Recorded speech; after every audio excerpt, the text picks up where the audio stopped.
Bueno, de algún modo lo que quiero presentarles son estas ideas de un paper en construcción, un poco sobre estas condiciones, dinámicas y efectos del giro punitivo en América Latina. Voy a poner desde el principio, así se ve mejor, me imagino, esta idea. La primera discusión interesante me parece es la misma idea del giro punitivo resulta de algún modo discutible y discutida, ¿no? Porque reenvía a la noción de punitividad, ¿no? Punitiveness en inglés, que es de donde viene la expresión punitive turn, giro punitivo, ¿no? La noción de punitividad tiene distintas acepciones en el debate internacional de los estudios sobre castigo y sociedad, por lo general enfatizando la idea de exceso o abuso. O sea, lo punitivo sería aquello que es excesivo o abusivo en el despliegue del poder de castigar. A mi juicio, ese tipo de enfoque muy frecuente en el mundo de lengua inglesa es un enfoque problemático, porque decir que el ejercicio del poder de castigar resulta excesivo o abusivo nos plantea un problema que es muy difícil de resolver. Es un problema tan difícil de resolver que acompaña el pensamiento sobre la cuestión criminal desde el siglo XVIII, desde los textos ilustrados acerca del delito y de la pena, desde Beccaria en adelante, que es el problema de qué sería lo adecuado, qué sería lo que efectivamente uno puede considerar un despliegue adecuado del poder castigar. Cuando pensamos que lo punitivo es lo excesivo, lo abusivo, es porque decimos que sabemos qué es lo adecuado. Yo utilizo aquí la expresión punitivo de un modo un poco menos sofisticado para mí y muy inspirado en el trabajo de un viejo criminólogo, colega, amigo, extraordinariamente inspirador, uno de los teóricos que fue padre fundador de la tradición abolicionista, que se llamaba Nils Christie, era un profesor noruego de la Universidad de Oslo, que escribió a principios de los años 80 uno de los primeros libros que yo leí de criminología, que se llamaba Los límites del dolor. En el año 1982 lo publicó en inglés. Y allí Christie decía una cosa que es muy obvia, sobre todo cuando uno luego lee textos ilustrados, por ejemplo, sobre el delito y la pena, como los de Beccaria o los de Bentham, cuando vuelve a leer los textos del siglo XVIII, que es la idea que un sistema penal se caracteriza como una máquina de distribución de dolor y sufrimiento, ¿no? Por eso le llamamos penal, pena, ¿no? Entonces es casi una obviedad, pero los sistemas penales tienen como propiedad fundamental producir dolor o sufrimiento. Administran esa producción de dolor y sufrimiento, eligen cuánto dolor y cómo producir ese dolor. Pero lo que hacen es justamente, y su acto simbólico por excelencia, es la imposición de ese dolor, la imposición de una pena. Entonces, mayor o menor nivel de punitividad es mayor o menor nivel de dolor o sufrimiento humano. Por supuesto, existen variaciones en esos niveles. Y en algunos casos eso puede ser fácil de medir, pero también en muchos casos resulta difícil de medir, ¿no? Entonces tenemos un gran problema para construir indicadores cuantitativos acerca de los niveles de punitividad. Pero, claro, hay ejemplos que nos resultan claros. Un sistema penal que tiene una pena de muerte es un sistema formalmente establecida, es un sistema penal más punitivo que un sistema penal que no tiene formalmente la pena de muerte. Un sistema penal en donde sus oficiales de policía, en sus prácticas cotidianas de policía de la calle, matan en enfrentamientos, sean legítimos o no, matan a más ciudadanos que un sistema penal en donde sus oficiales de policía, en sus prácticas de policía de la calle, matan menos ciudadanos en los enfrentamientos, sean legítimos o no, es un sistema penal menos punitivo que el otro. Entonces hay casos claros, casos fáciles, pero luego hay territorios en donde es bastante más difícil construir indicadores. El indicador que tradicionalmente los estudios sobre castigo y sociedad han utilizado para iluminar el fenómeno de la punitividad de un sistema penal es la tasa de encarcelamiento. Un indicador que, como todos ustedes saben, se construye en base a la población encarcelada por la cantidad de habitantes de un país, de una región, de un estado, de una ciudad.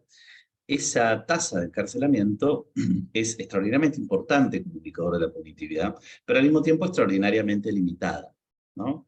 Entonces, como siempre decimos, desde la época en que nos reuníamos a hacer el libro que Rodrigo citó, Postneoliberalismo y Penalidad en América del Sur, a comienzos de los años 2010, en donde nos preocupaba este problema del giro punitivo, y bueno, y otras cuestiones también, pero cuando nos reuníamos, una cosa que siempre, con la que siempre bromeábamos, es que Brasil o Argentina, en el año 1990, tenía la misma tasa de encarcelamiento que Noruega o Suecia. ¿Mm? Brasil tenía 74 presos cada 100.000 habitantes, Argentina 62 presos cada 100.000 habitantes. Esa misma tasa de encarcelamiento que Noruega o Suecia parecería decir que el sistema penal brasileño y argentino era igualmente punitivo que el sistema penal noruego o sueco. Pero si a cualquier preso en Brasil o Argentina le daban a elegir entre vivir en una prisión en Porto Alegre o vivir en una prisión en Oslo, iba a elegir indudablemente vivir en una prisión en Oslo porque las condiciones de vida en esa prisión eran enormemente más favorables. Entonces, a esto nos muestra los límites de la tasa de encarcelamiento. Nos dice cuántas personas son encarceladas, pero no nos cuenta nada sobre la naturaleza del encarcelamiento. Entonces, hoy tenemos todo un debate en la sociología del castigo, en los estudios sobre castigo y sociedad, sobre qué otros indicadores nos pueden ayudar para pensar la punitividad. Y en América Latina esto también se está empezando a discutir, aunque nos enfrentamos con unos problemas mucho más graves que los que se enfrentan los investigadores en el norte global, que es la carencia de información sistematizada sobre cosas que podrían servir para hablar de los niveles de punitividad. Por ejemplo, la cantidad de sentencias condenatorias que se dictan en un sistema penal, los tipos de sentencias condenatorias, si son apenas privativas de la libertad o no, y la duración de las sentencias condenatorias que son apenas privativas de la libertad. Yo, por ejemplo, en mi investigación sobre la Argentina, he logrado reconstruir estos datos desde 1970 hasta hoy. Pero lo hice manualmente, peleándome con la administración pública, extrayendo información casi, ¿no? En una especie de combate cuerpo a cuerpo con la administración pública, mientras que en muchos otros lugares del mundo los investigadores hacen doble clic con su computadora y tienen acceso a los mismos. Y de hecho, esos indicadores para mí cruciales para pensar la punitividad en América Latina no están disponibles en absoluto en la mayor parte de los países de la región. Entonces, hablar de la evolución de la punitividad en América Latina es extraordinariamente difícil porque tenemos pocos indicadores de carácter fiable. Por eso usamos mucho la tasa de encarcelamiento, ¿no? Y pensamos lo que ha pasado en América Latina en los últimos años en términos de un giro punitivo, usando esta expresión que se acuñó para pensar los Estados Unidos. La expresión punitive term nace en los estudios de castigo y sociedad, de penalidad y sociedad, para hablar del caso de los Estados Unidos. Estados Unidos tenía en 1970 160 presos cada 100.000 habitantes. Y en el año 2008 llegó a tener 755 presos cada 100.000 habitantes. Es decir, que en 38 años, un poquito menos de 4 décadas, la población encarcelada casi que se quintuplicó en ese país. Entonces, la expresión punitive term se construyó para pensar el caso estadounidense. Nosotros en América Latina utilizamos frecuentemente esta expresión porque en América Latina ha pasado esto, que podemos ver en este gráfico. Aquí tenemos la evolución de las tasas de encarcelamiento de 17 de los 18 países de América Latina. No tenemos los datos sobre Cuba, porque no tenemos datos fiables sobre los inicios de este proceso. Las tasas que están comparadas a las dos barras es un dato de 1990, y el otro, un dato de 2020. Dice Chirca 1990 y Chirca 2020 porque en algunos casos no teníamos disponible el dato de 1990 o el de 2020, entonces elegimos el año inmediatamente anterior o inmediatamente posterior. Entonces, como decíamos, Argentina tiene una tasa de encarcelamiento en 1990, esa tasa no es de 1990, sino de 1992, en la Argentina, de 62 presos cada 100.000 habitantes. Y en el 2020 llegó a tener una tasa de 224 presos cada 100.000 habitantes. Pero miremos el caso de Brasil. La tasa de encarcelamiento de 1990 era 70 presos cada 100.000 habitantes, y en el 2020 llegó a 357 presos cada 100.000 habitantes. Esto, si lo queremos mirar más gráficamente o más rápidamente, nos permite ver que hay países que experimentaron una quintuplicación de la tasa de encarcelamiento, como Brasil. Hay países que experimentaron una cuadruplicación, como Paraguay, una triplicación, como Argentina, una duplicación, como Ecuador, Y finalmente hay países en donde el crecimiento es un poco inferior, ¿no? Y esto también me parece que es útil plantearlo desde el inicio. Y de las barras que están hacia el final del gráfico, hacia abajo del gráfico, aquí, me parecen muy interesantes los ejemplos de México y de Chile. La tasa de encarcelamiento en México en 2020 era el 51% más que en 1990. Fíjense, comparémoslo con el caso de Brasil. La tasa de encarcelamiento en este mismo periodo creció un 510%. Es exactamente 10 veces más que el volumen de crecimiento en México. En el caso de Chile, la tasa de encarcelamiento creció un 22%. Esto está vinculado también a un elemento que no está dicho en este gráfico, que es que las tasas de encarcelamiento en 1990 en esos dos países, Chile y México, eran relativamente altas para la región, en el punto de partida. Chile era el país que más encarcelaba en la región. 1990 es el primer año de democracia en Chile, ¿no? La finalización de la dictadura militar de Pinochet después de 17 años, la tasa de encarcelamiento chilena de ese año era 171 presos cada 100.000 habitantes, ¿no? Era una tasa que casi triplicaba la tasa de encarcelamiento de la Argentina, más que duplicaba la de Brasil. Y en México la tasa de encarcelamiento era de 110 presos cada 100.000 habitantes. Era inferior a la chilena, pero era igualmente muy significativa. Pero con este gráfico también quiero llamar la atención sobre este fenómeno de que cuando hablamos del giro punitivo en América Latina, tenemos que ser cautelosos porque no todos los países tienen el mismo volumen de crecimiento. No tienen la misma intensidad el giro punitivo. Pero claramente podemos encontrar una tendencia común, aunque con estas importantes variaciones, porque 13 de los 18 países al menos duplicaron la tasa de encarcelamiento, produciendo una cantidad de efectos dramáticos, tanto al interior de los muros de la prisión como fuera de los muros de la prisión. Bueno, debates que muchos de ustedes conocen porque seguramente han ido trabajando en otros momentos, en otras disciplinas, desde el crecimiento de la superpoblación, el hacinamiento, la generación de condiciones de vida indignas, la vulneración de derechos, el crecimiento de la violencia y la producción de muerte en las prisiones, a los mecanismos de reforzamiento de la exclusión que generan el encarcelamiento masivo en las comunidades de los sectores populares, en donde el encarcelamiento produce más intensamente sus efectos. Existe hoy un debate internacional sobre el giro punitivo, ¿no? Ese debate internacional sobre el aumento del encarcelamiento se moldeó mucho en torno al caso de Estados Unidos. De hecho, es en torno a ese caso que se inventó la expresión giro punitivo. Y esas perspectivas teóricas que se edificaron en los estudios sobre castigo y sociedad en el norte global, especialmente en torno al caso de los Estados Unidos, han sido importadas fuertemente en los desarrollos de las ciencias sociales en América Latina para pensar este giro punitivo. Esto se debió a varias razones. En primer lugar, a una tradición. Nosotros en los países del sur del mundo solemos importar categorías, conceptos, argumentos que provienen del norte global. Eso era válido en el siglo XIX, fue válido en el siglo XX y sigue siendo válido en el siglo XXI. Hay una desigualdad, una jerarquización y una dependencia en las dinámicas de producción de conocimiento en las ciencias sociales en general, y en particular en el campo criminológico, que hacen que esta tendencia sea muy fuerte y sea parte de una especie de modo natural de hacer las cosas. Nos cuesta trabajo discutir las generalizaciones producidas en el norte global, y tendemos a apropiarnos de esas generalizaciones. Una segunda razón para mí muy importante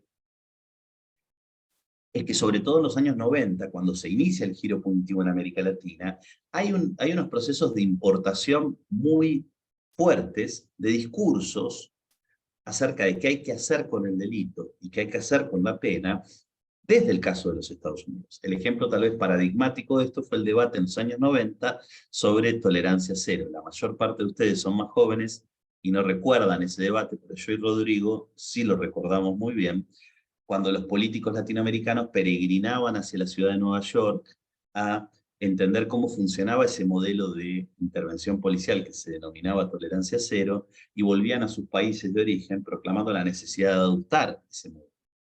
Después lo que pasó fue algo más distinto que a la adopción, fue siempre algo diferente, ¿no? Porque esa retórica no necesariamente se traducía en cambios organizacionales y prácticos, pero por lo menos contribuía a crear un clima de endurecimiento de las prácticas policiales. Entonces, ahí hay otra razón por la cual recurrimos a las herramientas teóricas producidas en los Estados Unidos o sobre los Estados Unidos, que es que existió efectivamente un proceso de importación de discursos, de instituciones. Pensemos, por ejemplo, en las supermax, las prisiones de super máxima seguridad, que varios países de América Latina han importado tal cual a sus sistemas penitenciarios, incluso contratando a las empresas estadounidenses para que lleven adelante la construcción de esas cárceles. Tenemos algunos ejemplos en Brasil en materia de prisiones federales. Y en tercer lugar, yo diría que hay también una dureza comparable de los desarrollos penales latinoamericanos. Rodrigo citaba este libro que hice entre los años 2015 y 2017, que fue un libro bastante raro para mí porque es un libro sobre el derecho, no es un libro sobre las prácticas de la justicia penal, y yo soy más bien un estudioso de las prácticas, pero tratamos de trabajar en ese libro al derecho en sí mismo, al derecho en los libros, como decíamos, porque nos parecía que el cambio en el derecho en los libros es un elemento muy importante en el cambio en las prácticas penales. No creemos que el derecho en los libros no produce ningún efecto en las prácticas. Entonces tratamos de mostrar cómo el derecho en los libros en el derecho en los libros se había producido una inflación de la punitividad que era extraordinaria. Entonces trabajamos sobre 8 países de América Latina: México, Guatemala, Colombia, Perú, Bolivia, Argentina, Brasil, para tratar de mostrar cómo el derecho en los libros experimentó un crecimiento extraordinario de la punitividad. Y para eso analizamos 25 años de reformas legales, desde 1990 hasta 2015. O sea, desde el inicio del proceso de giro punitivo hasta el momento en el que empezó la investigación en 2015. Y trabajamos sobre reglas legales generales sobre la penalidad, lo que comúnmente están contenidas en las partes generales de los códigos penales, pero también trabajamos en la regulación de delitos específicos que son los más usados por nuestros sistemas de justicia penal. Entonces trabajamos sobre homicidios, lesiones, robos, hurtos, delitos contra la integridad sexual, drogas, ¿no? El tipo de hecho delictivo que más frecuentemente es juzgado y sancionado. Y bueno, cuando miramos el crecimiento de la punitividad en los 8 países de la región, es realmente extraordinario. Entonces yo creo que estas 3 razones, sintetizando la tradición de importación de teoría desde el norte global, la importación de desarrollos penales desde los Estados Unidos y la dureza comparable de los desarrollos penales latinoamericanos, promovieron esta utilización. Las 2 tesis teóricamente más significativas en sus usos en América Latina, que provienen del norte global desde mi punto de vista, son, por un lado, la tesis de la penalidad tardomoderna, elaborada originariamente en el trabajo de David Garland, y a la que Rodrigo también hizo referencia, porque le dedicamos este libro colectivo que se llama Para além da cultura do controle, que ahora está traducido al portugués gracias al trabajo de Rodrigo y un grupo de colegas y amigos de Porto Alegre. Y en segundo lugar, la tesis de la penalidad neoliberal, que también seguramente les es muy familiar y está fuertemente asociada a la obra de Loïc Wacquant. Estos 2 fueron los marcos descriptivos e interpretativos más empleados para pensar el giro punitivo en las ciencias sociales en América Latina, desde el momento en que se configuraron esos marcos interpretativos en el norte global, esto es, comienzo de los años 2000 en adelante, ¿no? El principal libro de David Garland es La cultura del control, que se publica en inglés en 2001 y se traduce luego al español y al portugués. El principal libro de Loïc Wacquant es de 1999, Las prisiones de la miseria, que se traduce muy rápidamente al español y también al portugués. Entonces tenemos como una importación muy rápida de estos 2 vocabularios teóricos y su utilización para pensar el giro punitivo a nivel de cada país o incluso a nivel regional. Entonces tenemos textos escritos por colegas y amigos investigadores latinoamericanos que intentan dar cuenta del giro punitivo usando estos 2 marcos. Yo no voy a entrar aquí en la descripción detallada en qué consisten esos 2 marcos. Doy por descontado que ustedes más o menos están familiarizados con ellos, si no podemos volver en la discusión sobre cada uno de ellos. Pero lo que quiero enfatizar aquí es que estos 2 marcos, que son muy distintos entre sí, que se peleaban radicalmente, uno podría decir, entre sí, sobre todo en la explicación del caso estadounidense, son 2 versiones muy diferentes, y sus autores principales y sus partidarios principales en los Estados Unidos de los años 2000, sobre todo, entraron en fuertes debates. A mi juicio, tienen 3 rasgos comunes. ¿no? Son dos enfoques distintos, en cierto sentido antagonistas, pero que sin embargo tienen tres bases comunes. Estas tres bases comunes son, en primer lugar, colocar las causas del cambio en un plano macroscópico.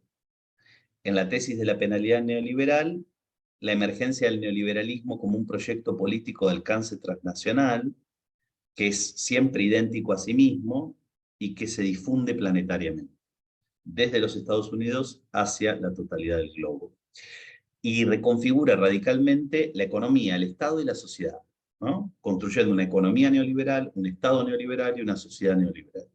En el caso de la tesis de la penalidad tardomoderna, esto es la modernidad tardía, un gran cambio de tipo de sociedad, de la sociedad moderna a la modernidad tardía, que es un cambio al mismo tiempo, en las palabras de Garland, cultural, social, económico y político.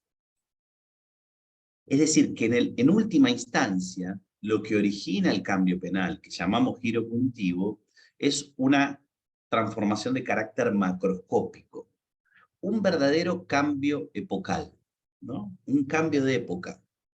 Y es bien interesante esto, cómo aparecen los textos fundamentales de estas dos narrativas teóricas. Uno puede pensar que incluso en el caso de Garland, Garland hace esfuerzos porque su enfoque no sea un enfoque del cambio epocal, pero a mi juicio, de algún modo, traicionando sus propias prescripciones, termina construyendo un enfoque del cambio epocal. Esto es lo que podríamos decir causas profundas, usando un lenguaje del mismo Garland, pero posterior, de un texto de los años 2010. O sea, colocar la explicación del giro punitivo en unas causas que son causas de fondo de carácter macroscópico. El segundo rasgo que a mi juicio comparten la tesis de la penalidad neoliberal y la tesis de la penalidad tardomoderna es la obsesión con el cambio. Son dos tesis que creen que la penalidad está cambiando y se entretienen exclusivamente en describir y explicar lo que cambia, pero no le prestan atención a la inercia, a lo que viene del pasado. La mirada está tan preocupada con el cambio que se imagina el campo penal como un campo solo atravesado por la innovación. Y se pierde de vista de que en realidad muchas de las cosas que pasan en el campo penal contemporáneo son cosas que provienen de un pasado profundo, de un pasado incluso lejano, remoto, ¿no? Y que son reproducidas en nuestro presente. Y el tercer problema que encuentro, que es un rasgo común y que yo encuentro problemático, para ellos no es un problema, para los autores que lo plantean no es un problema, es que en sus versiones iniciales, sobre todo, estas dos tesis, la tesis de la penalidad neoliberal y la tesis de la penalidad tardomoderna, más la primera que la segunda, pero ambas en general, tienden a plantear en su esquema argumentativo que los desarrollos que ellos observan en unos contextos nacionales específicos, en el caso de Garland, Estados Unidos y el Reino Unido, en el caso de Bacquant, Estados Unidos y Europa, aunque fundamentalmente más que Europa es Francia, esos cambios tienen un alcance global, atraviesan las fronteras, ¿no? Y en todo caso es una cuestión de tiempo para que eso que se observa en esos lugares pase en los otros lugares. Algo que está muy ligado a la idea de que el cambio es un cambio epocal, un cambio de época, ¿no? Se enraiza en un cambio de época, en un cambio de carácter macroscópico. A mi juicio, un ejercicio importante para pensar hoy el giro punitivo en América Latina, por supuesto dialogando con estos dos enfoques teóricos, es abandonar estos tres rasgos. O sea, separarnos de cada uno de ellos. Para mí, cada uno de ellos hoy son un obstáculo para entender el giro punitivo, más que un vehículo. Y esto que propongo para pensar el giro punitivo en América Latina está fundado en dos desarrollos teóricos posteriores a estas dos tesis, que podemos ver en los estudios sobre castigo y sociedad en el norte y en el sur global, en los últimos 10, 15 años, 20 años. Por un lado, la emergencia de una serie de estudios comparativos, que empiezan a producirse en inglés a fines de los 2000, que básicamente lo que dicen es, la convergencia no existe. Las diferencias penales persisten y son significativas. Son diferencias en el espacio y en el tiempo. Un segundo tipo de estudios, y mi propio trabajo yo lo pienso muy ligado a esta última variante, son estudios detallados y profundos de casos singulares, verdaderas historias de la mutación penal en un caso nacional, que encuentran que más allá de la dimensión macroscópica, de los cambios que podríamos llamar estructurales, es preciso prestarle atención a las luchas e instituciones políticas en un sentido amplio. Porque son las luchas e instituciones políticas, en todo caso, el lugar de mediación de los efectos estructurales en el campo penal. Los cambios estructurales no actúan directamente sobre el campo penal, sino que son filtrados por una correa de transmisión, como dice Pat O'Malley, un autor que en este último filón para mí hace una contribución muy significativa, y por lo tanto necesitamos una perspectiva, como dicen más recientemente 3 autores que me gustan mucho lo que escriben sobre el caso de Estados Unidos, que son Michelle Phelps, Joshua Page y Philip Goodman, una perspectiva agonista, una perspectiva que pone en el centro de la escena la lucha, la contestación en torno al ejercicio del poder eclesiástico. Entonces, a mi juicio, estas dos grandes linajes teóricos nos impulsan para pensar América Latina a estudiar 5 ejes de exploración que yo considero intervinculados. Estoy por ahí yendo medio rápido en español en sí, perdón, pero voy a tratar de hablar un poco más lento, pero como que preparé demasiadas cosas para esta charla, entonces tenía como la duda de si iba a alcanzar a desarrollarla sin que ustedes se cansen extraordinariamente. Entonces, el primer eje tiene que ver con recuperar la idea de que las transformaciones económicas globales, regionales y nacionales importan. A mi juicio, claramente importan. El neoliberalismo importa, claro.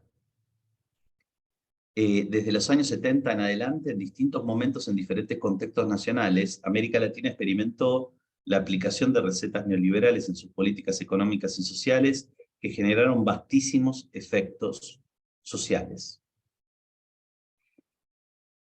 Incremento de la desigualdad, incremento de la pobreza, incremento de la desocupación. Y de hecho, a mi juicio, estos cambios son extraordinariamente importantes para entender el telón de fondo del nacimiento del giro punitivo. Que el giro punitivo en América Latina se haya empezado a manifestar fundamentalmente en los años 90, en distintos contextos nacionales, que son los años en los que reina el consenso de Washington, es no solamente una coincidencia temporal, es más que una coincidencia temporal. Ahora, eso no necesariamente quiere decir que el neoliberalismo produce el giro punitivo, que incluye el giro punitivo, que es la tesis de Vacuant. Para Vacuant, el neoliberalismo está incluido en un proyecto político neoliberal. Cuando estudiamos casos específicos en América Latina, esa conexión por ahí es más difícil de ver. En mi ejemplo, cuando estudiamos el caso de Argentina, las políticas neoliberales en la Argentina tienen un primer plano de desarrollo durante la dictadura a mediados de los 70 y tienen un desarrollo mucho más intenso en los años 90, en el marco de una alianza gubernamental peronista, la del presidente Menem. Y los primeros años de esa alianza gubernamental, al momento de producir decisiones de política penal, de política criminal, no encontramos demasiadas decisiones de incremento de la punitividad. Más bien lo contrario, incluso encontramos decisiones de moderación de la punitividad, como por ejemplo la introducción de la probation en el sistema penal argentino. Sin embargo, cuando esa alianza gubernamental entra en crisis, una crisis de legitimidad, hacia fines de los 90, ahí sí, claramente esa misma alianza gubernamental instala unas dinámicas de incremento de la punitividad extraordinarias. Voy a volver sobre este mismo ejemplo más adelante. Pero esto quiere decir que la relación entre las reformas económicas y sociales neoliberales y el giro punitivo es una relación que está sometida a una serie de contingencias, que requiere una serie de pasos para que se realice y que no podemos dar por descontada como necesaria y fatal. Y al mismo tiempo, esto sucede, y el libro que hicimos, en el que participa también Rodrigo y Ana Claudia Cifali sobre el caso brasileño, sobre el post-neoliberalismo, me parece que nos queda muy evidente a todos nosotros cuando analizamos las experiencias post-neoliberales. ¿no? Porque si las experiencias neoliberales tienen esta relación que no es directa e inmediata con el giro punitivo, las experiencias post-neoliberales tampoco tienen una conexión directa e inmediata con la reversión del giro o la moderación penal, sino que en cada uno de los países se dan situaciones distintas que además están sometidas a una contingencia extraordinaria. Mi ejemplo favorito es el ejemplo de Ecuador. Como ustedes saben, Ecuador en el año 2007 experimenta un gran cambio político porque asume la presidencia el presidente Correa de Alianza País, que construye claramente una retórica post-neoliberal, fuertemente crítica del neoliberalismo, y no solamente construye una retórica post-neoliberal, sino que esa retórica la traduce en políticas. Pensemos, por ejemplo, en la política vinculada a la energía. El presidente Correa instala fuertemente un proceso de nacionalización y de, digámoslo así, de reversión de la privatización de la industria del petróleo en Ecuador, tanto de la extracción como del refinamiento. Hay muchísimos otros ejemplos de decisiones políticas del presidente Correa claramente antineoliberales. Por ejemplo, la edificación de un verdadero sistema público de atención de la salud, que en Ecuador nunca había existido y es lanzado por el presidente Correa. Durante los primeros años del gobierno de Correa, la tasa de encarcelamiento cayó a la mitad. Entre 2007 y 2009 pasó de 130 presos cada 100.000 habitantes a 73 presos cada 100.000 habitantes. Y esa caída se debió a decisiones del presidente Correa y del gobierno Correa. La más importante de todas, un gran indulto a las mujeres acusadas o condenadas de haber cometido delitos de tráfico de drogas ilegales. Pero también reformas del Código Penal, moderando las penalidades para los delitos contra la propiedad.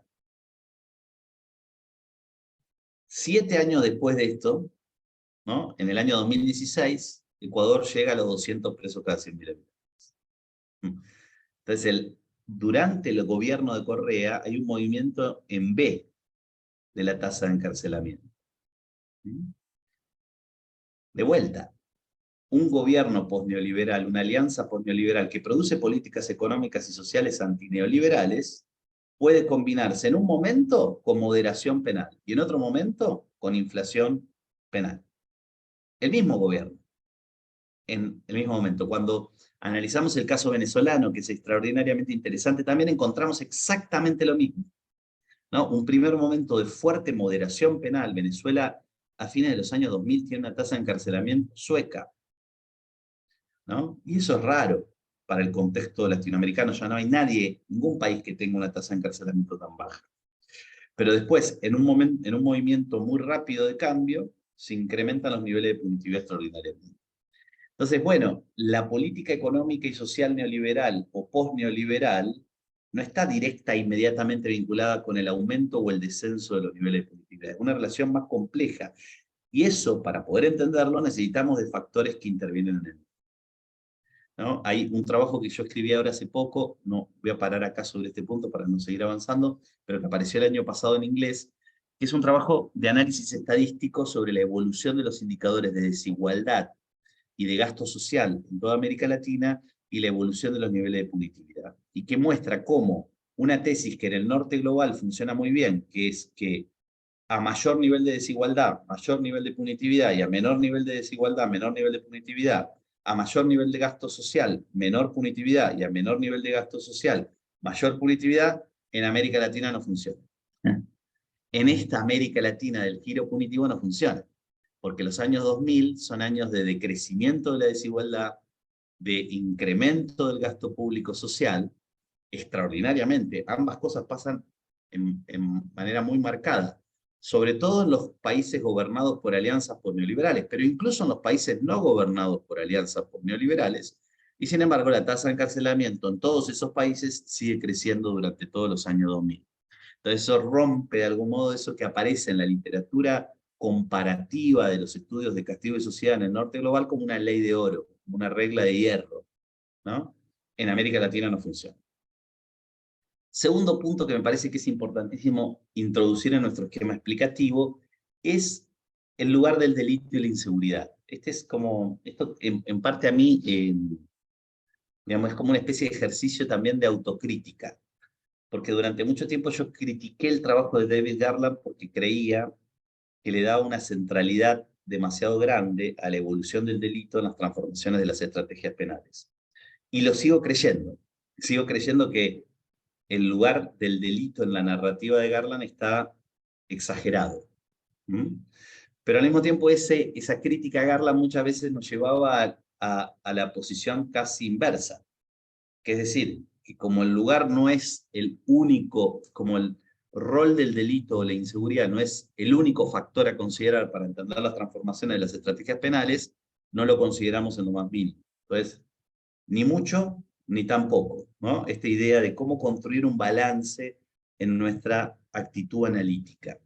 Y sobre todo a mí me parece que es importante, haciendo un pasaje que Garland ha hecho más recientemente, no lo hace en sus textos originales, que es el pasaje de lo que pasa con el delito a lo que construimos que pasa con el delito en nuestras sociedades, que no es exactamente equivalente.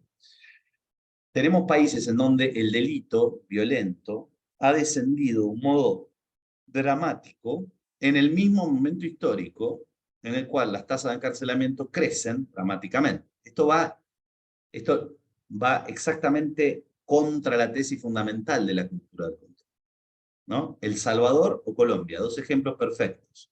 En los años 90, la tasa de homicidios dolosos del Salvador o de Colombia superan los 100 cada 100.000 habitantes. Son las tasas más altas del mundo. Países que están sometidos a un conflicto bélico, ¿no? De distintas características en cada país. La tasa de encarcelamiento crece constantemente durante los 90 y los 2000 en los dos países, a pesar de que la tasa de homicidio doloso baja extraordinariamente. Claro, extraordinariamente de los niveles en donde se encontraba, para llegar a niveles como los de Brasil, que son niveles extraordinariamente altos internacionalmente, porque superan los 20 homicidios cada 100.000 habitantes. Pero otro ejemplo extraordinariamente importante para mí es el ejemplo de Argentina. En Argentina, los homicidios dolosos crecen mucho durante los 80 y los 90, para llegar a comienzos de los 2000 la tasa más alta de la que tenemos registro, que es 13 homicidios cada 100.000 habitantes, en el año 2002, en plena crisis económica, social y política de la región. Hoy la tasa de homicidios dolosos es 5.6 cada 100.000 habitantes. ¿Sí? Pero hoy tenemos el doble de presos de los que teníamos en 2002.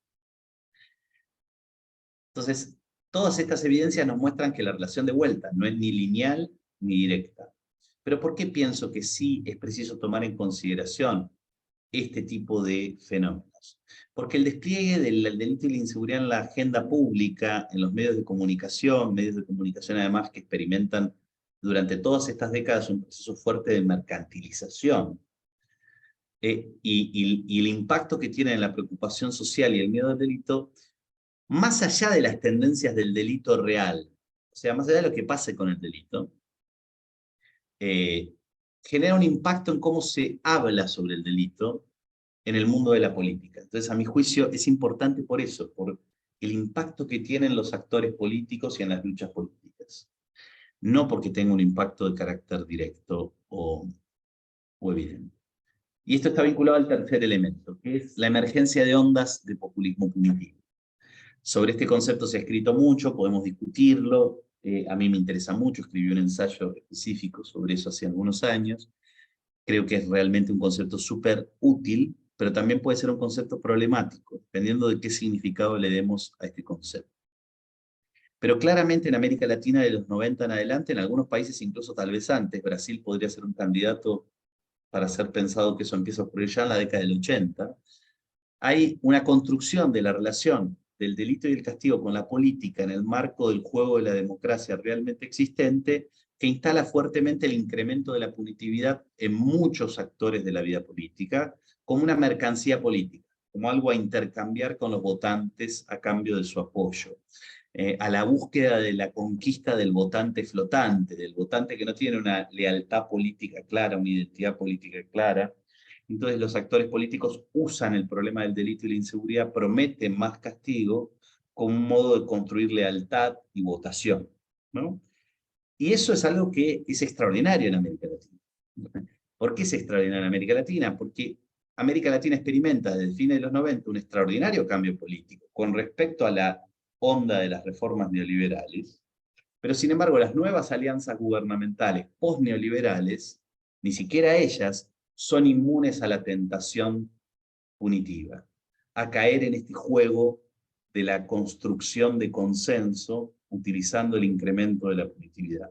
Y por eso, los ejemplos de Ecuador y Venezuela que antes señalábamos, los cambios drásticos al interior de una misma alianza gubernamental de tendencias de punitividad se explican por un cambio muy drástico de la actitud de sus actores principales, que empiezan a promover el incremento de la punitividad por distintas razones, pero siempre muy ligadas a la competencia electoral, ¿no? A la construcción de que si no construyen ese incremento de la punitividad, se transforman en débiles frente a sus opositores políticos, ¿no? No dejarle el castigo a las fuerzas de la derecha, sería en Venezuela y en Ecuador a comienzos de los años 2010, que lo lleva a esos regímenes políticos, a esos programas políticos, a incluir el incremento de la punitividad como una política, ¿no? Y por eso duplican su tasa de encarcelamiento en 5 o 7 años.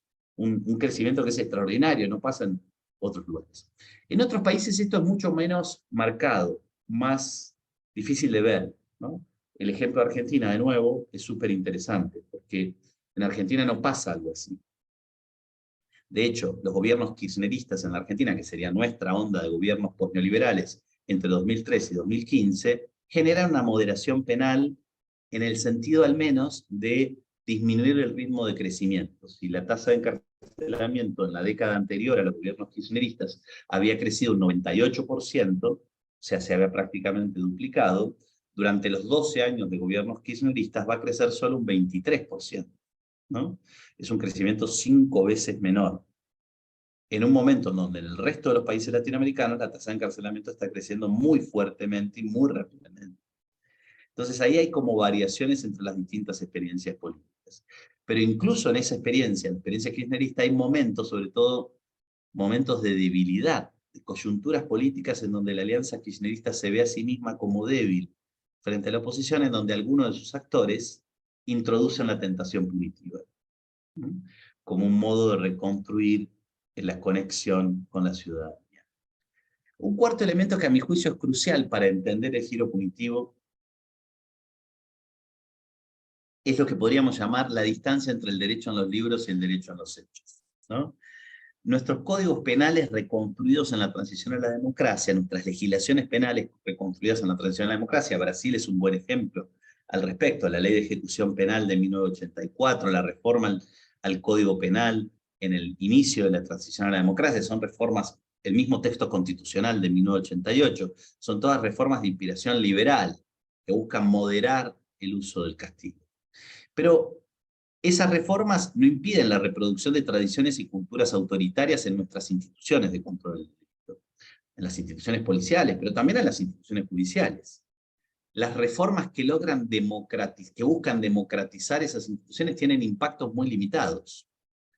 Y esto está íntimamente ligado a otra dinámica que a mi juicio es re importante, me gustaría hablar más, pero ya estoy tomándome demasiado tiempo sobre esto, que es el grado de politización de estas instituciones. Las instituciones policiales y judiciales, bueno, pensemos en Brasil, ¿no? Lawfare. Las instituciones judiciales se mueven con la corriente.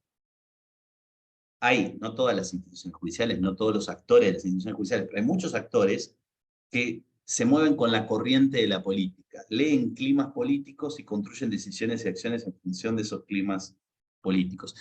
Y las fuerzas policiales, ni hablar. Hay una larguísima tradición de aprendizaje de los policías, de los oficiales de policía de máxima jerarquía, sobre cómo leer climas políticos y cómo construir buenas relaciones con los actores gubernamentales electos popularmente, y a partir de eso tomar las decisiones que creen que van a caer bien en esos actores, ¿no? Hay toda una idea de que las policías resisten a las autoridades políticas electas democráticamente. Yo no creo en esa idea. Yo creo que más bien las autoridades políticas, las autoridades policiales tienden a construir alianzas con las autoridades políticas electas popularmente, y los policías son muy buenos haciendo eso. Saben hacerlo muy bien y construyen muy bien discursos y justificaciones para hacer eso.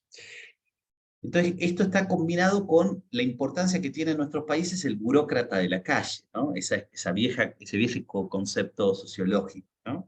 Que realmente con sus decisiones microscópicas le da forma a la política criminal. Quien cree que en nuestros países la política criminal se construye desde lo alto, bueno, pierde de vista algo que es muy importante, que las instituciones policiales y judiciales y penitenciarias tienen unos niveles de autonomía alucinantes, tienen una ausencia de control y de accountability extraordinaria, y por lo tanto lo que el burócrata de la calle hace en su práctica cotidiana es en realidad lo que la institución termina haciendo, más allá de cualquier lineamiento de carácter general, sea en un texto legal, sea en un texto político. Finalmente, el último punto que me recontra interesa, pero lo voy a plantear en dos minutos nada más, porque ya llevo 55 minutos, perdón Rodrigo, me habías dicho que sea más breve, es el de las reformas policiales y judiciales, que me parece que es un temazo. Muchas de estas reformas nacieron en los 90 de la tentativa de democratizar. En Argentina tenemos unos ejemplos espectaculares al respecto. Brasil es un caso raro, porque ustedes no tienen una reforma de la justicia penal hacia el modelo acusatorio radical, sino que tienen pequeños movimientos de cambio en la justicia penal en distintos momentos históricos, pero en todos los otros países de América Latina, salvo Cuba, tenemos una reforma hacia el modelo acusatorio, pura y dura, que además se fue radicalizando, ¿no? Tenemos las reformas de la reforma. Las reformas de primera generación de los 90 encontraron en los 2000 una radicalización. Entonces hoy muchos de nuestros países tienen sistemas de justicia penal en donde el modelo acusatorio podemos considerar que tiene un estado puro, donde los resabios del modelo inquisitorial prácticamente no existen, o en todo caso han sido reconfigurados solapadamente en algunas prácticas de la justicia penal acusatoria. Entonces, si tomamos este ejemplo, nada más dejo de lado las reformas policiales que a mí y a Rodrigo nos interesan mucho, pero bueno, las dejo de lado por ahora porque no tengo tiempo para todo, pero a mí me interesa plantear la idea del efecto no querido de estas reformas. Son todas reformas construidas inicialmente, y yo me he dedicado bastante en los últimos años a trabajar sobre esto, son construidas inicialmente desde una retórica liberal. Está muy ligada a la transición a la democracia. El modelo inquisitorial de justicia penal es un modelo que lesiona los derechos y las garantías de los ciudadanos, porque aplica prisiones preventivas durante largos periodos de tiempo, es secreto, es escrito, ¿no? Frente a eso, la publicidad del modelo acusatorio, las audiencias orales que cualquiera puede ir a ver, los jueces y los fiscales tomando decisiones en público, ¿sí? Un mecanismo de transparencia. Frente a eso, un ejercicio de la defensa que tenga las armas suficientes para contrastar a la fiscalía, un juez que sea solo un actor imparcial, un árbitro, y no sea más un juez que investiga y al mismo tiempo sanciona. Cuando leemos los textos de los 80, de los promotores de las reformas, encontramos textos liberales, liberales en el sentido del siglo XVIII, digamos, del pensamiento ilustrado, ¿no? Textos a favor de la moderación penal. Sin embargo, la reforma de la justicia penal es una fuerza extraordinaria para entender el giro cognitivo de la América. ¿Por qué? Porque de la mano de las reformas hacia el modelo acusatorio se produce una inversión pública extraordinaria. Pongo siempre el ejemplo que conozco mejor, que es el de mi ciudad. Yo vivo en la ciudad de Santa Fe, es la capital de la tercera provincia más importante de la Argentina, en términos demográficos, es una ciudad de 550.000 habitantes, y hoy nosotros tenemos el triple de fiscales que teníamos en 2013. Es simple, no requiere muchas más comprobaciones empíricas. Si en 2023 yo tengo el triple de fiscales de los que tenía en 2013, en una década, bueno, el triple de fiscales hacen más que un tercio de los fiscales hace 10 años. Entonces hay un crecimiento presupuestario de los aparatos de la justicia penal extraordinario, que se traduce en la dotación de recursos humanos y de recursos materiales, un incremento de la capacidad estatal. Pero además, las reformas al acusatorio han estado acompañadas de un fuerte lenguaje del aseguramiento de la eficacia y la eficiencia, de tentativas de introducción de técnicas del management privado en las organizaciones públicas, de reconstrucción de las prácticas administrativas, para generar más procesos penales en menos tiempo. Y esto tiene, como a mi juicio, frutillita del postre, para decirlo de algún modo, tiene como la cosa más evidente, la apelación al procedimiento abreviado o plea bargain. Nuestros países, con justicia penal acusatoria, hoy condenan sin juicio. el juicio que fue tan importante para justificar la reforma hacia el modelo acusatorio, es una experiencia rara en la justicia penal. En mi provincia, el año pasado, de todas las condenas que se dictaron, solo el 7% fue en juicio. El 93% fue a través de un acuerdo en un procedimiento abreviado, en una audiencia que dura entre 4 y 18 minutos. La decisión se toma formalmente en una audiencia que dura entre 4 y 18 minutos. Entonces, la celeridad del procedimiento abreviado es un componente fundamental para entender lo que está ocurriendo. Me parece que estas 5 dimensiones, puestas todas juntas, nos permiten acercarnos a una explicación, ¿no? Puestas todas juntas, balanceándolas una con la otra. Por eso digo un modelo de variables intervinculadas. Y finalmente, con esto termino, si nos queda un momento para la discusión, tenemos una sensación en las ciencias sociales en América Latina de que lo que pasa acá es como inevitable. Claro, viene pasando hace tanto tiempo que es inevitable. Sin embargo, desde los años 2010, en muchos lugares del mundo, lo que está pasando es exactamente lo opuesto de lo que pasa acá. Hay descensos más o menos marcados de las tasas de encarcelamiento. En algunos casos esos descensos son extraordinarios. Un ejemplo paradigmático es Rusia, que hoy tiene 40% menos de presos de los que tenía en el año 2000. En 20 años, prácticamente demedió su población encarcelada. Pero incluso el ejemplo de los Estados Unidos, donde hoy tenemos un 14% menos de presos de los que teníamos en 2010. O España, donde hay un 26% menos de presos de los que había en 2010. O los Países Bajos, donde hay un 25% de presos menos de los que había en 2010.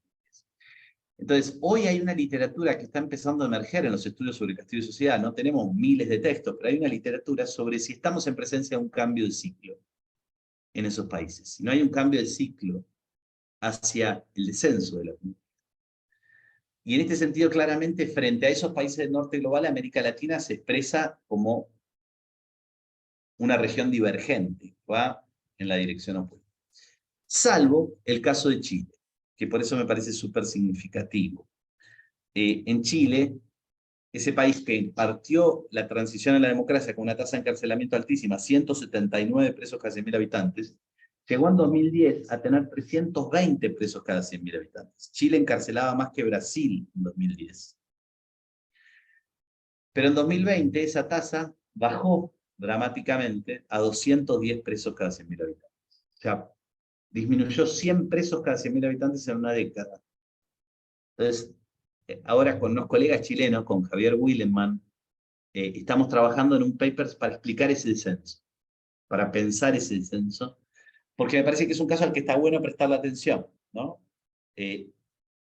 La sociedad, el Estado, economía neoliberal por excelencia de América Latina, Chile, esa economía, sociedad, Estado neoliberal producido durante la dictadura de Pinochet, produce este cambio de tendencia en estos últimos 10 años. Bueno, la pregunta de por qué, de vuelta, desde una visión del cambio epocal, es muy difícil de entender.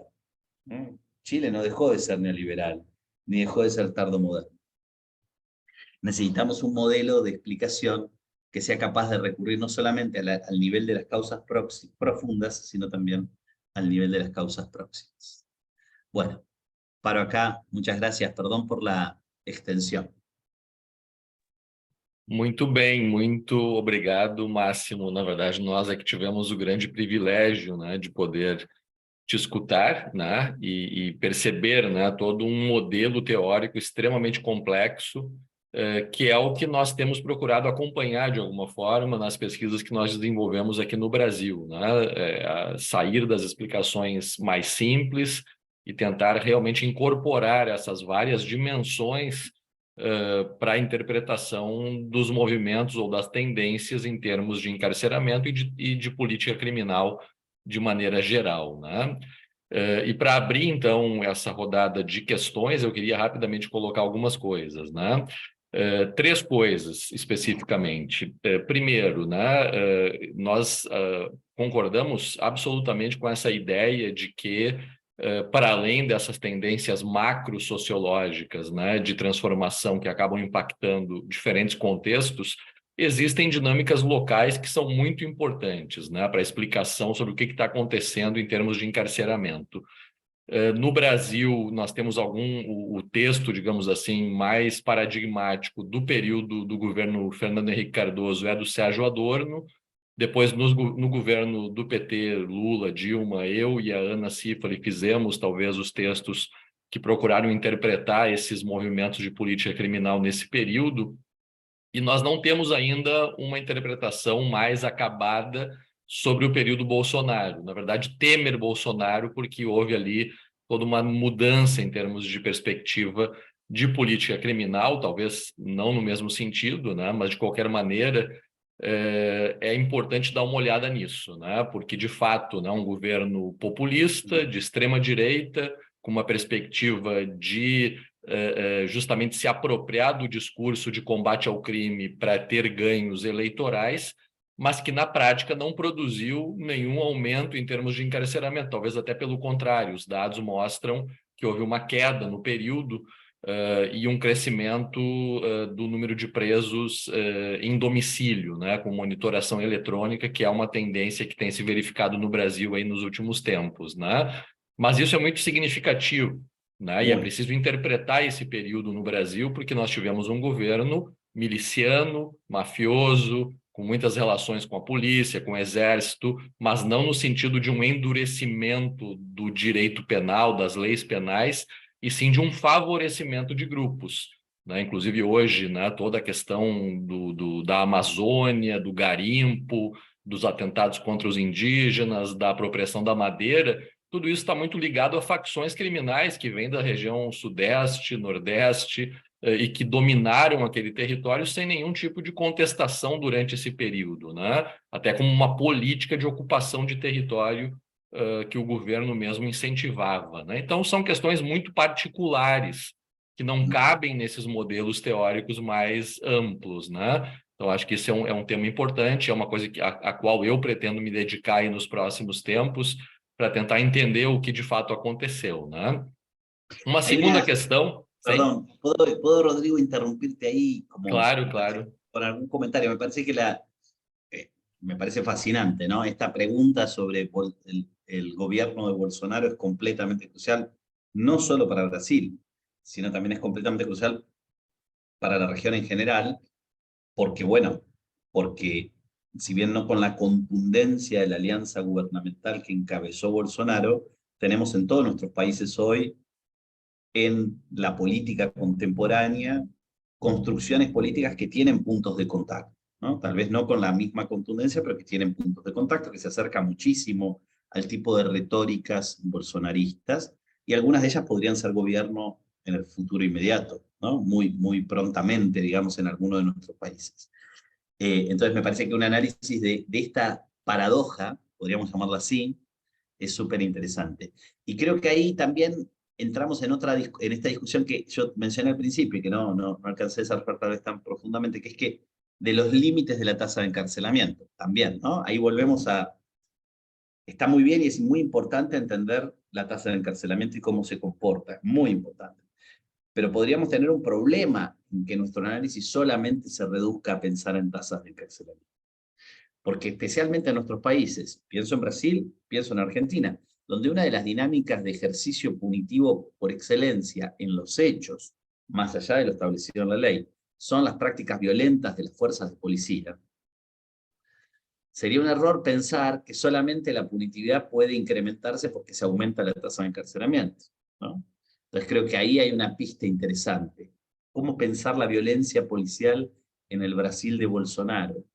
Cuando digo violencia policial lo digo en un sentido muy amplio, incluyendo fenómenos como el que decís en Amazonía, ¿no? La tolerancia de grupos armados conquistando escenarios y gobernándolos es también un tipo de práctica policial, ¿no? Porque implica decir, bueno, me abstengo de intervenir para que esos grupos puedan dominar ese mercado o ese lugar. Entonces me parece que ahí hay una clave que, por supuesto, le rompería la cabeza a un intelectual que estudia Gran Bretaña o el Reino Unido, pero que es muy importante a nuestros países. Com certeza, e conecta com duas dimensões também da tua apresentação, que é a distância do direito nos livros para o direito em ação, que é um debate que vem de uma tradição de realismo jurídico, né?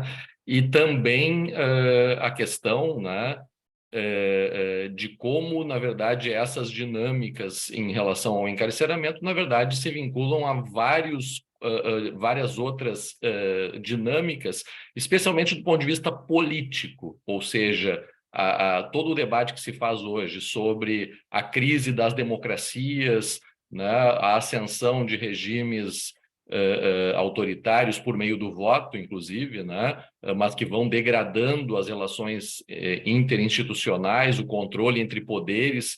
Talvez a queda do encarceramento na Rússia possa, de alguma maneira, estar conectada com isso, né? Um governo Putin, né? Um governo bastante autoritário, né? Do ponto de vista das liberdades individuais e todo o resto, e que acaba também incrementando mudanças nas políticas penais que levam à diminuição de presos, mas o direcionamento do sistema penal para fins políticos, né? Então, também me parece um tema interessante ser pensado e que se conecta com o contexto brasileiro e latino-americano, né?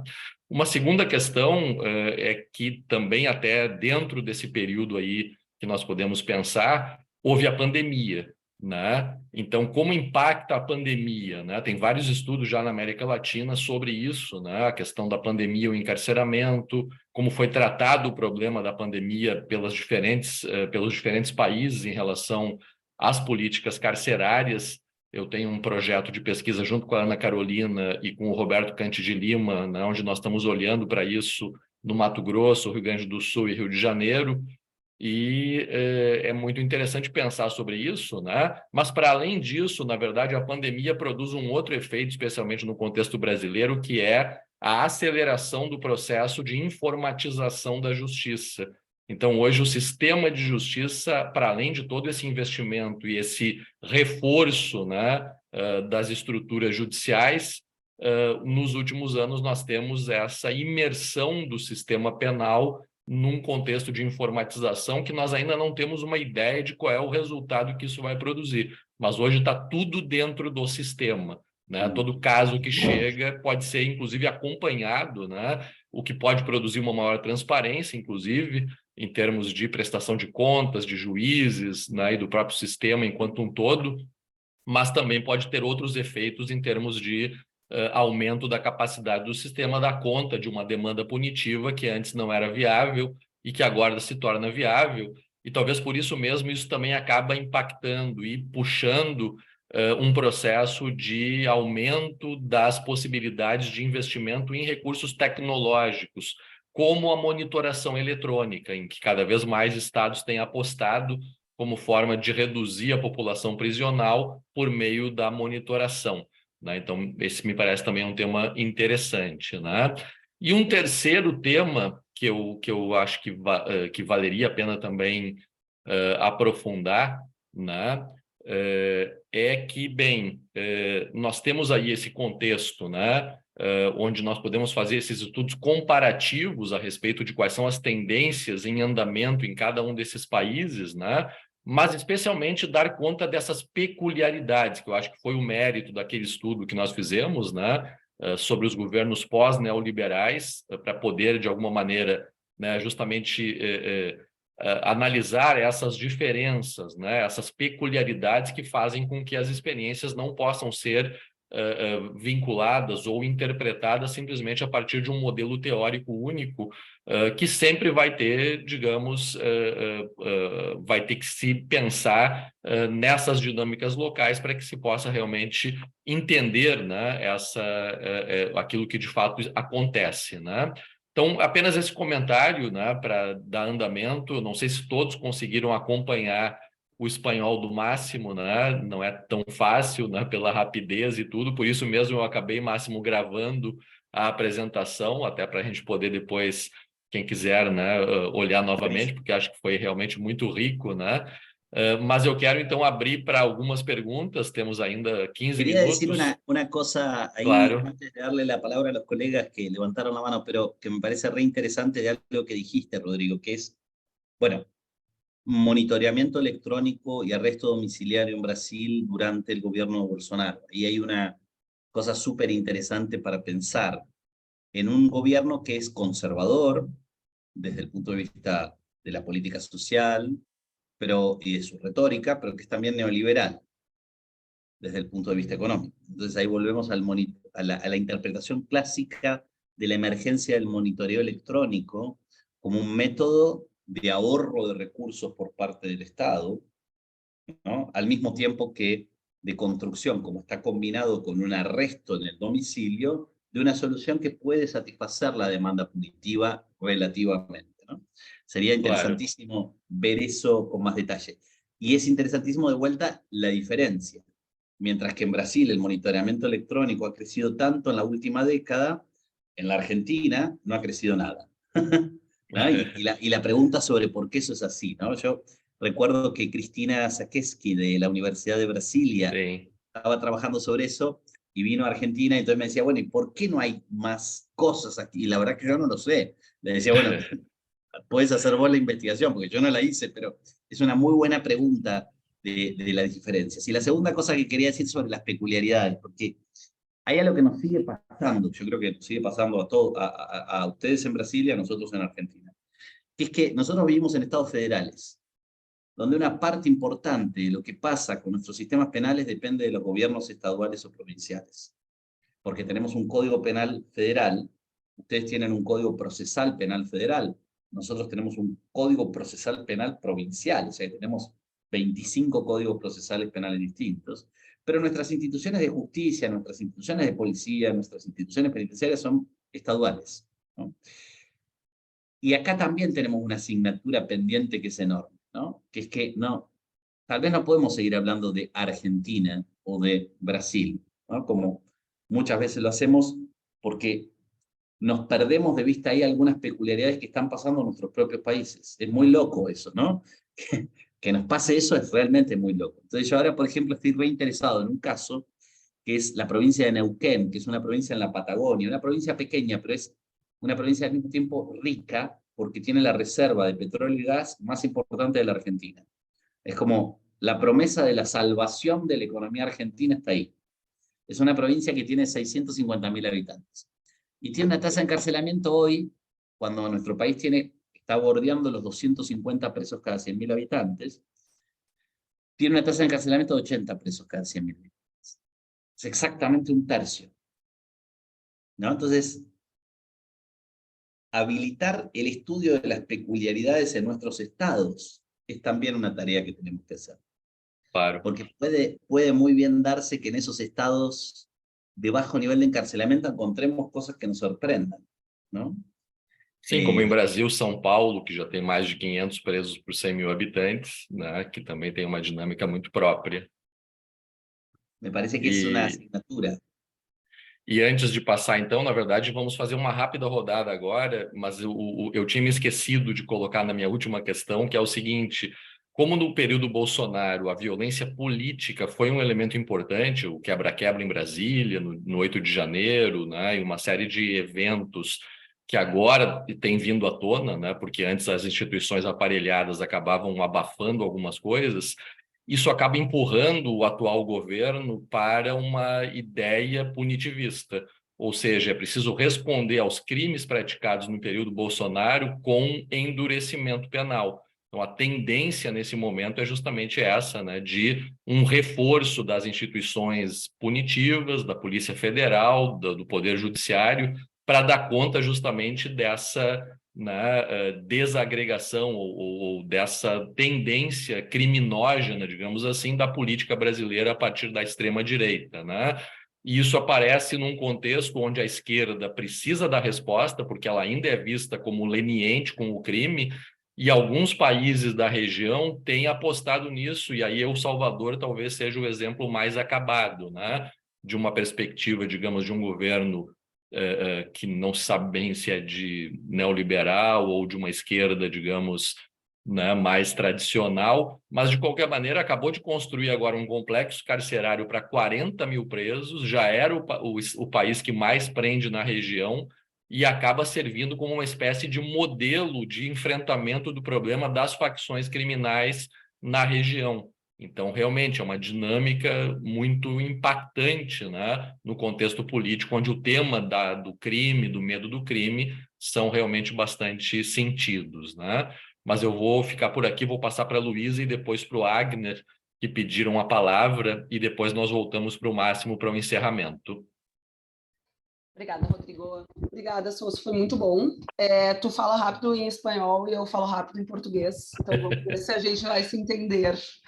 Mas eu te entendi totalmente, assim, no caso do teu espanhol, né? Porque a teoria que tu trouxe é uma teoria extremamente complexa e a gente sabe disso e é algo para ficar pensando depois da aula, e eu fiquei refletindo sobre várias coisas, assim, sabe? Sobre as coisas que tu trouxe.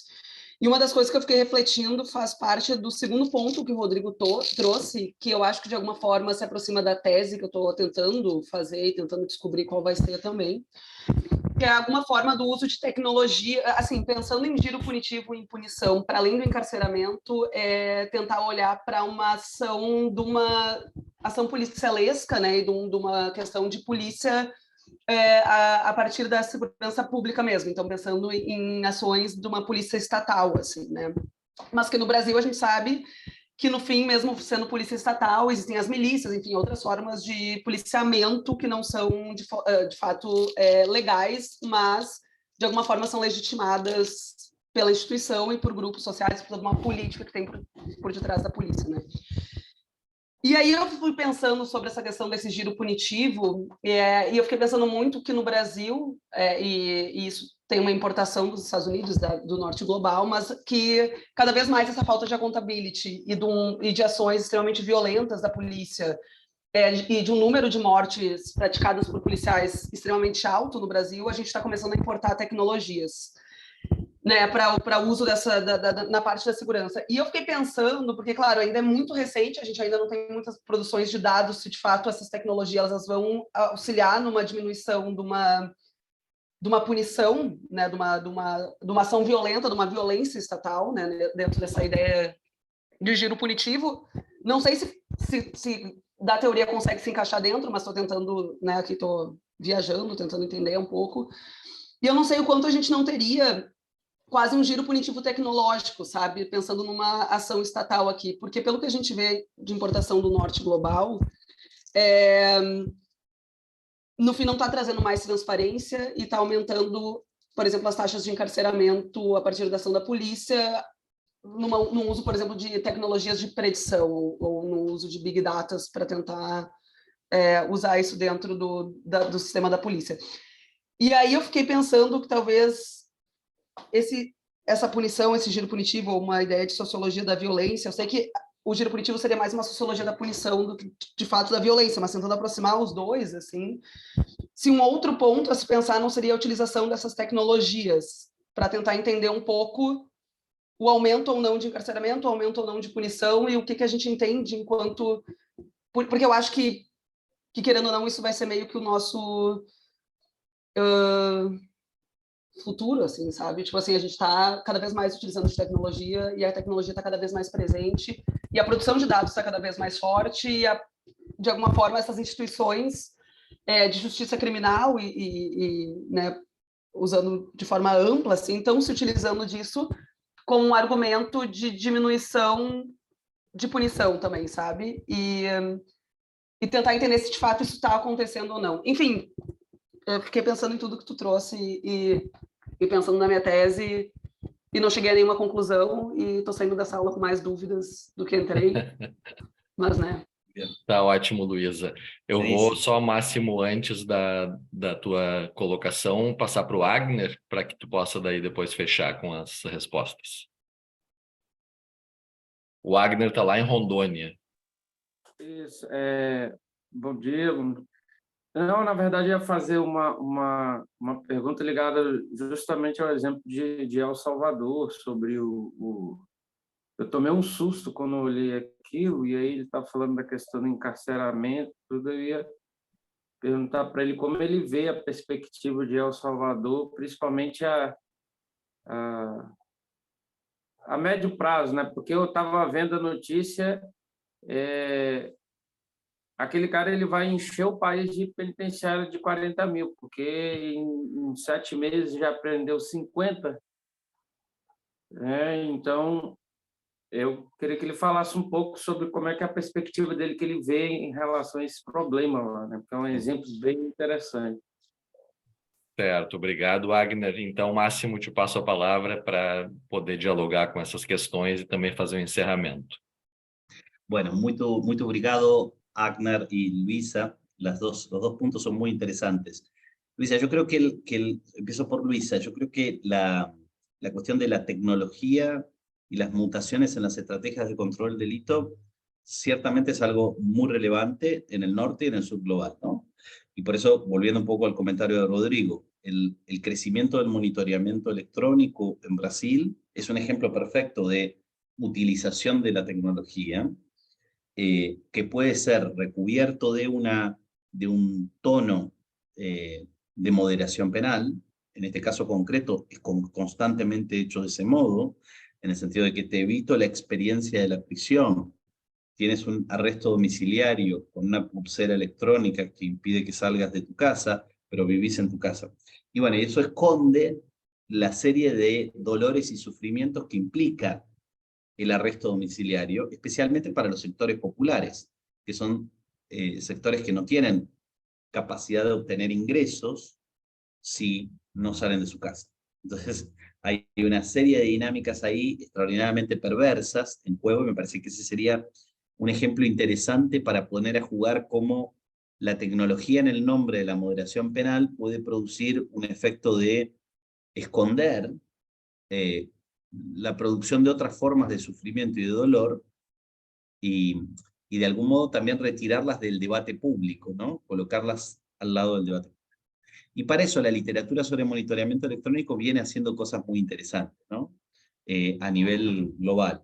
Pienso, por ejemplo, en un libro que leí hace poco de un colega y amigo que se llama Tom Daems, que es profesor en la Universidad de Lovaina, en Bélgica, que salió en 2020, sobre el monitoreamiento electrónico en Europa, y es un muy buen ejemplo, un texto donde este tipo de tópico está colocado en el centro de la escena. Luego tenemos todas otras series de tecnologías en el despliegue del control del delito, algunas que nos acompañan desde hace más tiempo, la videovigilancia, y otras nuevas, por ejemplo, algunas construidas incluso en el nombre de la reforma policial. Yo pienso en particular en el trabajo de una de mis becarias de doctorado que está trabajando en Argentina, en la provincia de Córdoba, en el centro de la Argentina, sobre el nacimiento de las body-worn cameras, o sea, de las cámaras utilizadas en el uniforme de la policía, que se constituyen inicialmente como un mecanismo de producción de accountability, ¿no? Y, bueno, en qué medida esa promesa de accountability se realiza o no es una de sus preguntas de investigación, o también de la utilización de las cámaras en los patrulleros policiales, en los móviles policiales, las cámaras 360 grados también construidas inicialmente con el mismo objetivo de producción de transparencia, de accountability. Entonces creo que hay también otros territorios en los cuales estaría interesante mirar esta intersección entre tecnología y control.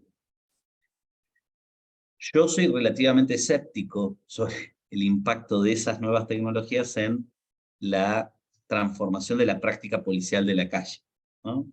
Creo que los policías son muy buenos reproduciendo sus prácticas habituales y sobreviven bastante bien a los tentativos de cambio, son muy buenos. Esto no quiere decir que sea inevitable, ¿no? Porque también podríamos caer en un pesimismo radical, ¿no? De que es inevitable que esas prácticas policiales. Y volviendo a tu mención a las milicias, creo que es indispensable que en nuestros debates sobre el giro punitivo uno pueda incluir estos tópicos, o sea, porque ahí seguimos confrontándonos con un problema. La tasa de encarcelamiento yo la construyo, la obtengo fácilmente. ¿Cómo mido las prácticas de hostigamiento y violencia policial, o mido las prácticas de hostigamiento y violencia de milicias? Es muy difícil de medir. Tenemos investigaciones cualitativas sobre eso, pero cómo construir datos cuantitativos para saber si eso crece o no a lo largo del tiempo o en la comparación en el espacio es un gran desafío, ¿no? En Brasil ha habido un trabajo importante de muchos actores por crear datos acerca de las muertes producidas por la policía. En la Argentina en mucha menor medida, hemos trabajado en mucha menor medida, pero nuestras instituciones policiales siguen sin contar los muertos que producen y sin informarlos públicamente. O sea, es una cosa muy dramática. Pero además, claro, la muerte es muy significativa y es muy importante, pero puede haber una baja en el número de muertes sin que otras formas de violencia policial desaparezcan e incluso podrían incrementarse, ¿no? Entonces ahí tenemos como los límites del indicador de la muerte producida por policías. Pero sin lugar a dudas, creo que en nuestros países es indispensable que a la hora de pensar en indicadores tratemos de trabajar sobre eso. Lo que pasa es que, bueno, nos confrontamos con muchas dificultades. Yo desde hace 20 años vengo luchando para que construyamos datos sobre muertos producidos por la policía desde las instituciones policiales, que son los primeros responsables en hacerlo. Hasta escribí una ficha de los datos que tendría que tener la estadística sobre cada muerte de los policías y se la ofrecía a cuanto gobierno he tenido la ocasión de conversar y nunca nadie la adoptó, ¿no? 20 años. La escribí por primera vez en 1999. Estamos en 2023. Ningún estado produce esa información estandarizada. Entonces, bueno, da para ser escéptico, ¿no? 25 años intentándolo y no logramos ni siquiera eso, pero creo que es fundamental, es crucial. Hagner, sobre El Salvador, y bueno, Rodrigo también lo había mencionado hoy más temprano, yo creo que es un caso extraordinariamente interesante, ¿no? Digamos, para el análisis. No estoy diciendo que me parezcan interesantes las políticas de Bukele. Creo que es indispensable producir investigación sobre el caso. El problema que yo tengo hoy para producir una opinión informada es que no conozco trabajos de investigación. Lo que conozco es lo mismo que conocés vos, un artículo periodístico hecho por un partidario de Bukele o un artículo periodístico hecho por un antagonista de Bukele, ¿no? Entonces, lo que tenemos ahí disponible es relativamente poco para poder construir un juicio sobre la experiencia. En principio, obviamente, como alguien que durante toda mi vida he luchado contra el incremento de la punitividad, nada más que pensar en qué consiste esa política de hiper encarcelamiento en el país que más encarcela en América Latina antes de Bukele, bueno, en principio me predispone negativamente, pero estoy dispuesto a leer investigaciones sobre eso para poder tener un juicio más fundado. Y estaría bueno que esas investigaciones se produzcan, ¿no? Y estaría bueno que sean independientes del gobierno. Entonces, yo diría esto, me animo a decir esto. En principio, me generan actitudes negativas, ¿no? Pero bueno, estuve una sola vez en El Salvador, conozco muy poco El Salvador. Cuando estuve en El Salvador, el gobierno de izquierda en ese momento estaba trabajando en una tregua con las maras, ¿no? Con la Mara Salvatrucha y M18, que era un modelo de construcción de paz, de pacificación, de reducción de los volúmenes de violencia, que en ese momento histórico parecía estar funcionando, ¿no? De la tregua al hiper encarcelamiento, bueno, claramente hay un cambio de política, ¿no? Entonces, estaría bueno que alguien pueda construir una historia de ese caso en forma más detallada. No conozco ningún texto que lo haga. Estaría bueno conseguir un investigador que sea capaz de hacer ese trabajo en forma detallado, porque eso que vos decís, Hagner, y que antes dijo Rodrigo, está empezando a pasar en todos lados. Los otros días estaba dando una clase en Ecuador, y dos de las preguntas que me hicieron los estudiantes fue, ¿y usted qué opina de El Salvador? Porque aquí Ecuador ha experimentado en los últimos años, los últimos 2 años, 1 año y medio, una cantidad impresionante de muertes violentas producidas con dinámicas muy típicas de ganguis, ¿no? de gangs, de organizaciones criminales, asesinatos por encargo, sicariato. Entonces hay un nivel de alarma social extraordinario, sobre todo en algunas ciudades de la costa de Ecuador.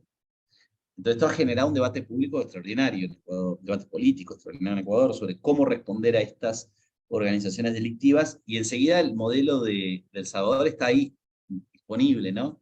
Como un modelo que se presenta como exitoso, porque Bukele dice, bueno, bajé los números de homicidios, lo logramos. ¿Qué es lo que lo hizo?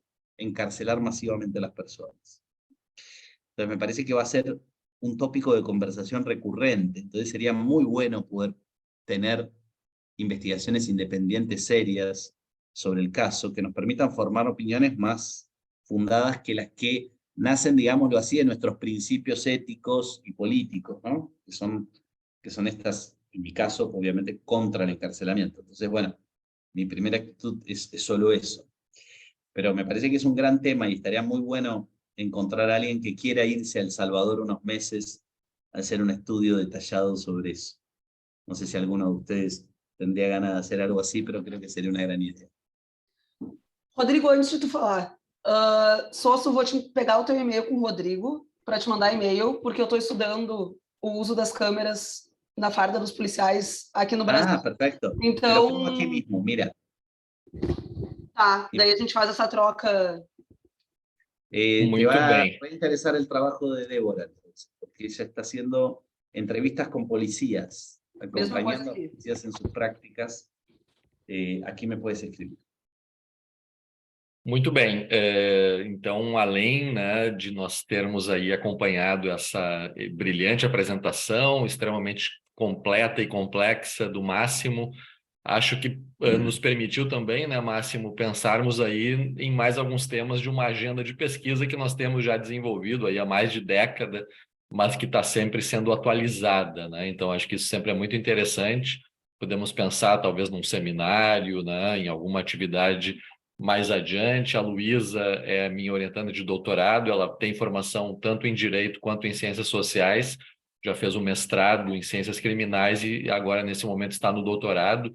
E a Ana Carolina, que está aqui também, ela é formada em Direito, tem o mestrado em Direito e Sociologia, né, aqui do Uni La Salle, e veio fazer doutorado conosco aqui na PUC.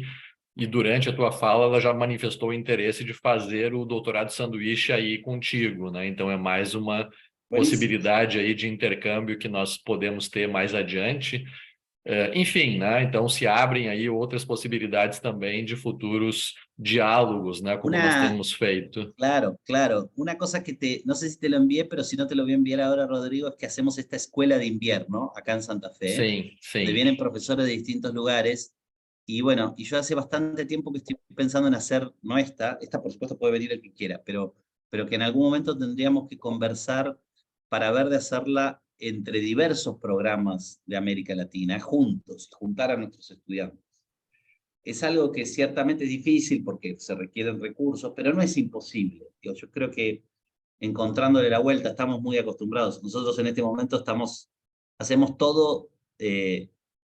nosotros decimos con chauchas y palitos, porque si hay algo que no hay es $1 en este país, para nada en la universidad pública. Sí, sí.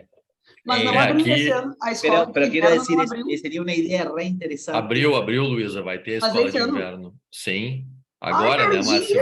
Já teve inscrição? Ah, puta, tá. A escola de inverno, Máximo, tem inscrições ainda? Sí, claro, sí, recién se acaba de abrir. Sí. Pero no, lo que quería decirte era una idea que me parece todavía más interesante, que sería tratar de juntar los estudiantes de los programas. Sim. Aqui no Brasil temos agora mais recursos, né? Já tem mais recursos aportando aí para a pesquisa. Então a situação tem melhorado, né? O presidente argentino veio conversar com o Lula na semana passada e nós sabemos que a situação não está muito boa, né? Mas enfim, vamos ver o que é possível.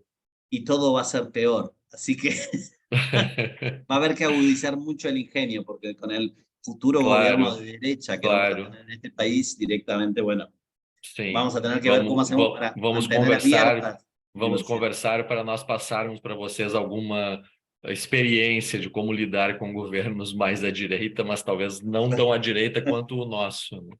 Enfim, foi muito bom, Máximo, foi um privilégio mesmo para nós voltar a te encontrar e ter essa tua exposição no dia de hoje. E com isso finalizamos o encontro, gente. Foi gravado, então vou colocar disponível ali no Moodle. E além disso, a partir da semana que vem, temos ainda, né, se não me engano, semana que vem a Cristiane Russomano Freire, que vai falar sobre o censo penitenciário que ela produziu aqui no Brasil. E aí, com isso, acho que encerramos esse período aí de apresentações e depois começam os seminários, né? Tá certo, gente? Uma boa sexta-feira, um bom final de semana e voltamos a nos encontrar mais adiante. Um grande abraço. Obrigado a todas e a todos. Tchau. Adiós.